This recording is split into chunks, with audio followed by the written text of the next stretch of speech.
자, 일본의 후쿠시마 오염수 문제.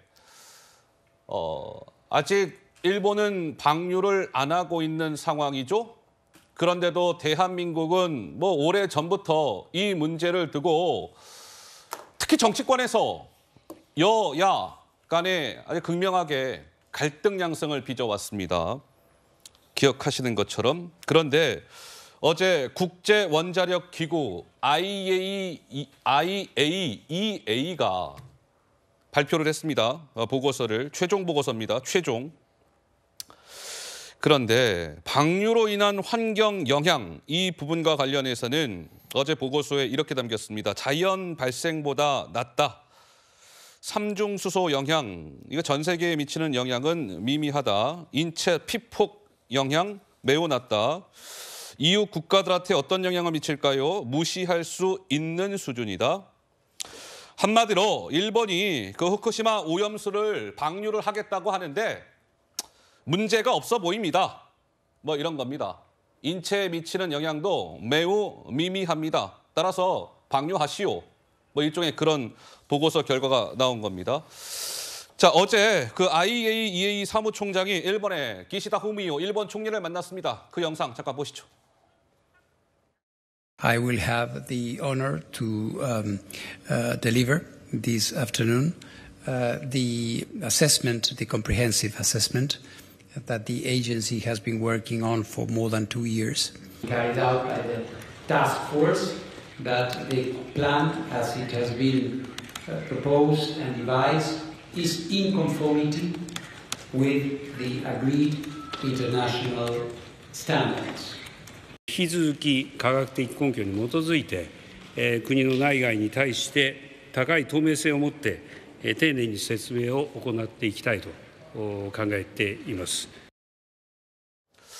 글쎄요, 정체고 어떻습니까? IAEA 보고서 내용은 지금 국제 기준의 여러 가지 뭐 안전 기준이라든지 이런 것들에 부합을 한다. 따라서 방류하는 데 있어서 문제가 없다. 이런 보고서 결과가 나왔는데 2년 3개월 동안 IAEA가 뭐 일본의 후쿠시마 오염수를 연구한 끝에 내놓은 보고서 결과라고 하는데 장최고는 좀 어떤 평가를 주시겠습니까? 일단 우리가 이 국제사회에서 동떨어져서 외톨이로 살아가는 국가가 아니라 국제사회의 일원으로서 대한민국이 역할을 하고 있기 때문에 공인된 IAEA 같은 기구의 검증 결과를 우선적으로는 수용할 수밖에 없다라는 점을 말씀을 드려야 될 것 같고요.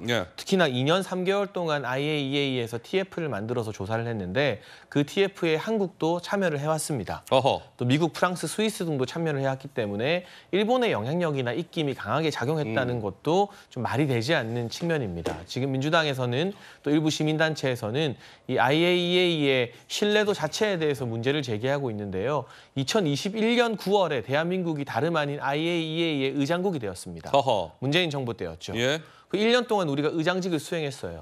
불과 1년 전까지만 해도 우리나라가 저 국제기구의 의장이었는데 리더였는데 이제 와서 1년 만에 이 국제기구 우리가 못 믿겠다라고 말하는 것이 모순된다는 점은 이 사실을 듣고 나시면 많은 시청자분들께서도 이해하실 거라고 보기 때문에 IAEA가 이 검증한 기준에 맞춰서 일본이 계속 이 검증 기준을 잘 지키는지 우리가 후속 대처를 철저히 하고 깐깐하게 감시를 해야겠지만 이 보고서 자체가 오염됐다거나 국제기구 자체를 신뢰하지 못하겠다거나 하는 주장은 국제사회에서 대한민국을 외톨이로 만드는 좀 위험한 주장이라는 생각이 듭니다.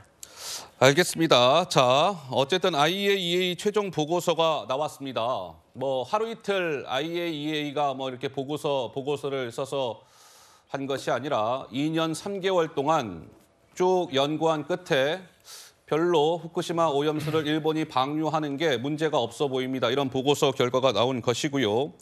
그렇다면 시청자 여러분들께서 궁금하실 것 같아요. 일본이 이제 이 오염수를 방류하는 절차에 들어가게 될 텐데 그래픽을 한번 보시죠.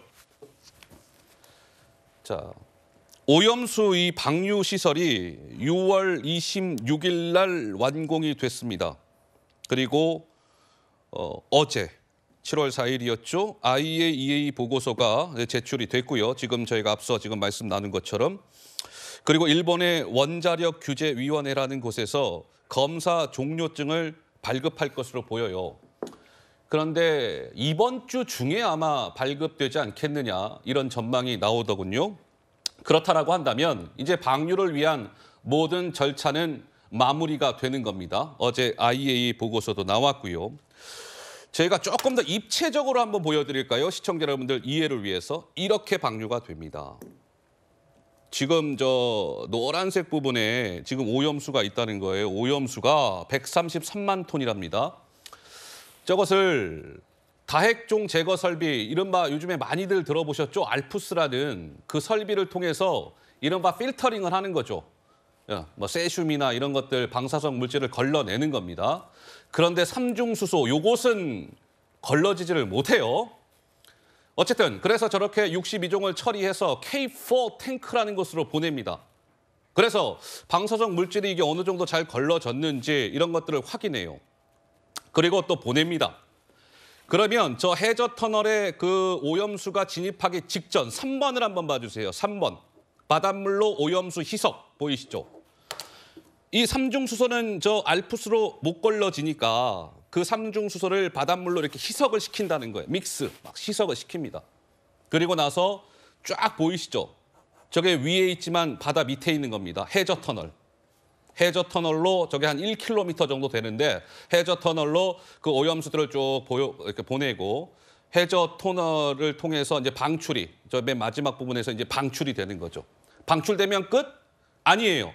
방출 후에도 주변 해역들 삼중수소의 농도를 확인하겠다. 뭐 이런 겁니다. 대충 감들이 오시는지요?